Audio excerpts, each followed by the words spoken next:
ओम नमः शिवाय। जय महाकाल भोलेनाथ शिव शंकर की जय जयकार हो। प्यारे मित्रों व दोस्तों, हमें आशा है कि आप सभी लोग त्रिलोकीनाथ जी व गुरु गोरखनाथ जी बाबा जहर पीर महाराज जी की कृपा से कुशल मंगल से समय व्यतीत कर रहे होंगे। तो प्यारे दोस्तों, आज हम आप सब लोगों के बीच में चर्चा करने वाले हैं एक खास राशि की। उस राशि का नाम है मीन राशि। मीन राशि 2023 में आपके ग्रह नक्षत्र कैसे रहने वाले हैं, तो आपके लिए विशेष तौर पर तैयार किया गया है राशिफल। इस राशिफल में आपको वह सब कुछ प्राप्त होगा जो आप प्राप्त करना चाहते हैं। आप वर्ष 2023 को लेकर बहुत ज़्यादा जिज्ञासा होगी कि यह वर्ष आपके जीवन में क्या कुछ लेकर आने वाला है और भविष्य कैसा दिखाई देने वाला है। क्या आपका भविष्य सुखद होगा, उसमें कुछ समस्याएं होंगी। आपको जीवन के किन क्षेत्रों में ज़्यादा मेहनत करने की आवश्यकता होगी, जीवन के कौन से क्षेत्र जो आपको सुकून भरी नींद प्रदान करेंगे, आपको जीवन के किन क्षेत्रों में ज़्यादा मेहनत करने की आवश्यकता होगी, यह सब कुछ जानकारी आप इस मीन राशि फल में जान सकते हैं। 2023 आपको इस चीज से रूबरू कराएगा कि आने वाला समय मीन राशि के जातकों के लिए कितना प्रबल और कितना दुर्लभ। इसमें विस्तृत भविष्यवाणी के साथ साथ अचूक ज्योतिष उपाय भी दिए गए हैं ताकि आप प्रतिकूल ग्रहों के नकारात्मक प्रभावों से बच सकें। आइए जानते हैं कि साल 2023 मीन राशि के लिए कैसा रहेगा। मीन राशि के जातकों के लिए विशेष रूप से यह साल जातकों के लिए तैयार किया गया है जो कि पूर्ण रूप से वैदिक ज्योतिष पर आधारित है। इसमें वर्ष की शुरुआत में मीन राशि के जातकों के जीवन में आने वाले बदलाव व उतार चढ़ावों के बारे में विस्तार से बताया गया है। तो फिर आगे बढ़िए और जानिए अपना भविष्य। 2023 प्यारे दोस्तों, मीन राशि के जातकों को किन क्षेत्रों में कैसे परिणाम मिलेगा और उनसे बचने के लिए आपको वर्ष 2023 में कौन से विशेष उपाय करने चाहिए, यह सब कुछ आपको इस वीडियो के माध्यम से मैं आपको बताने वाले हैं। आप अपने निजी जीवन के बारे में भी जानकारी प्राप्त कर सकते हैं, जैसे कि आपका प्रेम जीवन कैसा रहेगा, वैवाहिक जीवन कैसा रहेगा। यदि आप नौकरी करते हैं तो नौकरी में कैसे परिणाम मिलेंगे, कब आपको पदोन्नति मिल सकती है और कब आपको नौकरी में चुनौतियां झेलनी होंगी। यदि आप व्यापार करते हैं तो व्यापार में कब उतार चढ़ाव, कैसे कैसे उतार चढ़ाव आ सकते हैं। विद्यार्थियों को अपनी पढ़ाई में किस तरीके के अनुभवों का सामना करना पड़ेगा, क्या उनकी पढ़ाई अच्छे से चलेगी या नहीं, ये सारी जानकारी आपको इस वीडियो के माध्यम से देंगे। बने रहिए हमारे साथ और सुनते रहिए वीडियो को। मीन राशि के स्वामी ग्रह देव गुरु बृहस्पति हैं जो कि वर्ष की शुरुआत में आपकी ही राशि मीन में उपस्थित रहेंगे और 22 अप्रैल तक इसी राशि में रहेंगे। हालांकि 28 मार्च को देव गुरु बृहस्पति अपनी अस्त अवस्था में आ जाएंगे और उनके शुभ फलों में कमी आएगी तथा 27 अप्रैल को जाकर पुनः उदय होंगे। तारा के उदय की स्थिति बनेगी और 22 अप्रैल 2023 को देव गुरु बृहस्पति अपने मित्र ग्रह मंगल की राशि मेष में प्रवेश करेंगे, जहां उपस्थिति होकर वह आपके छठे भाव और 8वें भाव और 10वें भाव पर पूर्ण दृष्टि डालेंगे। इसी दौरान 4 सितंबर से 31 दिसंबर तक देव गुरु बृहस्पति वक्री अवस्था में रहेंगे और साल के अंतिम दिन अर्थात 31 दिसंबर को वे मार्गी हो जाएंगे। तो प्यारे मित्रों, साल 2023 आपके लिए कैसा रहने वाला है। शनि देव आपके एकादश भाव के स्वामी होने के कारण वर्ष की शुरुआत अच्छी रहेगी, लेकिन आपकी आमदनी में बढ़ोतरी कुछ मिली जुली रहेगी। लेकिन 17 जनवरी को वह आपके द्वादश भाव में चले जाएंगे। यहाँ से एक तरफ से आपके खर्चों में बढ़ोतरी होगी और आमदनी में कमी दिखाई देने लगेगी, लेकिन दूसरी तरफ आपकी विदेश यात्रा की संभावना भी बढ़ेगी। बृहस्पति और शनि का संयुक्त गोचर, जिसे गोचर भी कहते हैं, बहुत महत्वपूर्ण होता है। यह जीवन में अनेक कार्यों को करने वाला होता है। 17 जनवरी तक बृहस्पति और शनि के प्रभाव से आपका प्रथम भाव सक्रिय रहेगा, जब देव गुरु बृहस्पति 22 अप्रैल को आपके द्वितीय भाव में चले जाएंगे और शनि तब तक आपके द्वादश भाव में आ चुके होंगे। तब आपकी राशि से द्वितीय भाव विशेष रूप से प्रभावी रहेगा और उससे संबंधित फल मिलने की संभावना बहुत अधिक होगी। शनि और बृहस्पति, राहु और केतु ग्रहों के गोचर के बारे में तो हमने आपको बता दिया। इसके अलावा अन्य अभी कुछ मुख्य ग्रह हैं जो अपने गोचर काल में विभिन्न प्रकार के परिणाम देते रहेंगे। इनमें सूर्य का गोचर महत्वपूर्ण रहेगा और मंगल भी विशेष चाल से आपको प्रभावित करेंगे। अन्य ग्रह जैसे शुक्र और बुध भी जल्दी जल्दी गोचर करके अपनी राशियां बदलते हुए आपके ऊपर अलग अलग तरह के प्रभाव डालते रहेंगे और उससे आपके जीवन में अनेक अच्छे बुरे बदलाव आएंगे।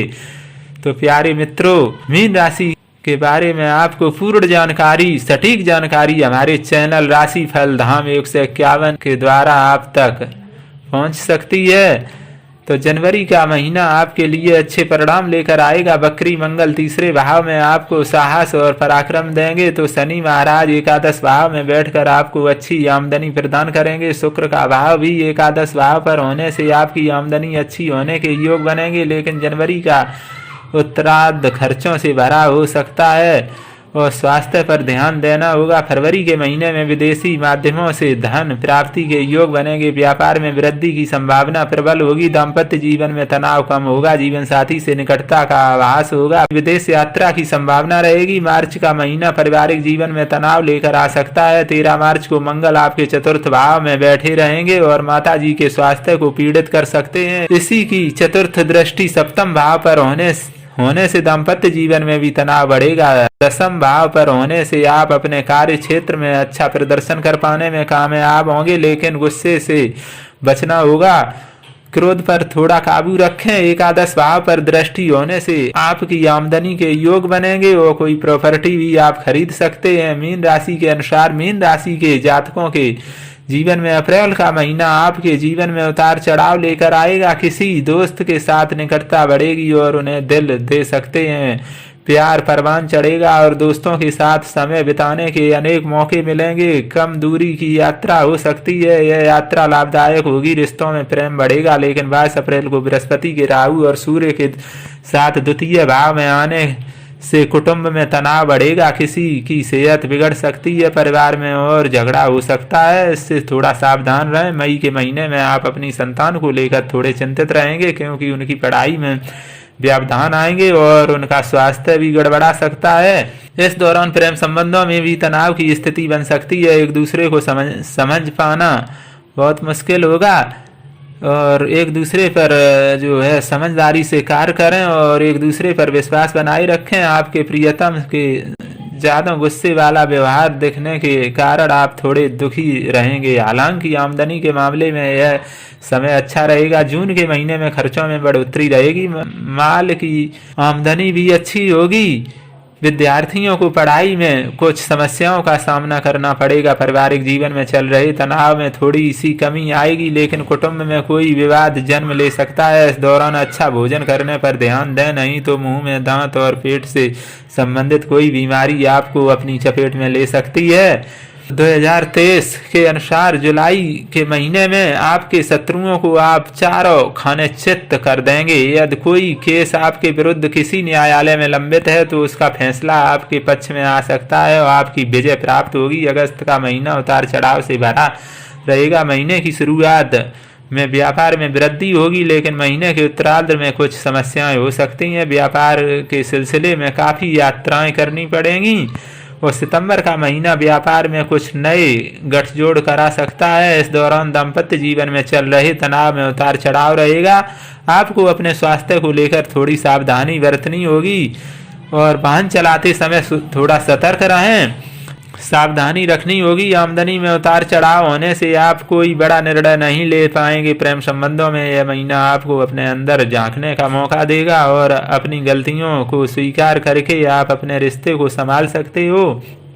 अक्टूबर का महीना सावधानी से बीतने वाला रहेगा। इस दौरान मंगल आपकी राशि से अष्टम भाव में गोचर करेंगे, इसलिए किसी भी तरह की चोट या दुर्घटना से बचने की पूर्ण कोशिश करें। वाहन भी अगर चलाएं तो सावधानी से चलाएं। इसके अतिरिक्त ससुराल पक्ष से कहासुनी होने और अचानक से धन प्राप्ति के योग भी बनेंगे। हो सकता है इस दौरान आपके कुछ काम अचानक से अटक जाएं, लेकिन आपको धन लाभ भी हो सकता है। नवंबर के महीने में आपके धन संचय की प्रवृत्ति बढ़ेगी, क्योंकि 30 अक्टूबर को राहु आपके द्वितीय भाव से निकलकर आपकी राशि में प्रवेश कर चुके होंगे। दिसंबर का महीना आपको उम्मीद से अधिक प्रदान करने वाला महीना साबित होगा। आपको अपने कार्य क्षेत्र में बड़ी पदोन्नति के योग बन सकते हैं। इसके अतिरिक्त व्यापार में भी अच्छी प्राप्ति देखने को मिलेगी और बड़ा ही फायदा मिलेगा। आपको 2023 में रिश्ते में ईमानदारी बनाए रखने की पूरी कोशिश करें। इस वर्ष आप अपने रिश्ते को आगे बढ़ाने में भी सफल हो सकते हो। तो प्यारे मित्रों, कठिन से कठिन परिस्थितियों में कुछ बदलाव आएगा जो आपके रिश्ते को भी तनावपूर्ण स्थितियों में ले जा सकता है। आपको 10 मई से 1 जुलाई के बीच मंगल के पंचम भाव में होने से बहुत सतर्क रहना होगा, क्योंकि यहाँ मंगल अपनी नीच राशि में होने के कारण आपके प्रेम संबंधों में बिखराव की स्थिति उत्पन्न कर सकते हैं। तो प्यारे मित्रों, ज्योतिष के अनुसार आपको सटीक जानकारी दी जा रही है। आपके जीवन में घटित होने वाली कोई भी घटना है आपको पहले से ही सचेत कर दिया जाएगा। वर्ष की शुरुआत में सूर्य 10वें भाव में बुध के साथ उपस्थित रहेंगे, उसके बाद आपके एकादश भाव में जाएंगे। तो जनवरी का महीना बहुत अनुकूल रहने वाला है। देवगुरु बृहस्पति भी आपकी निर्णय लेने की क्षमता को अच्छा करेंगे। यह समय आपके नौकरी के लिए अनुकूल रहेगा। मई से जुलाई के बीच नौकरी छूटने या नौकरी बदलने की स्थिति आ सकती है, इसलिए थोड़ी सावधानी रखना आवश्यक होगा। सितंबर से दिसंबर के बीच नौकरी में स्थानांतरण हो सकता है। यदि आप कोई नई नौकरी प्राप्त करना चाहते हैं तो इस दौरान आपको एक अच्छी नौकरी प्राप्त हो सकती है। तो प्यारे मित्रों, आपको एक छोटा सा उपाय भी बताते हैं। गुरुवार के दिन एक आटे की लोई बनाकर उस पर हल्दी और चावल का तिलक करके थोड़ा मिष्ठान लगाकर गौ माता को खिलाएं। ये कार्य आपको लगातार 21 बृहस्पतिवार तक करना है, जिससे आपके गुरुदेव आप पर प्रसन्न होंगे और आपके रुके हुए कार्य पूर्ण होते रहेंगे और आपके सारे ग्रह शांत बने रहेंगे। तो प्रिय मित्रों, वीडियो को देखने के लिए धन्यवाद। आपका दिन शुभ हो।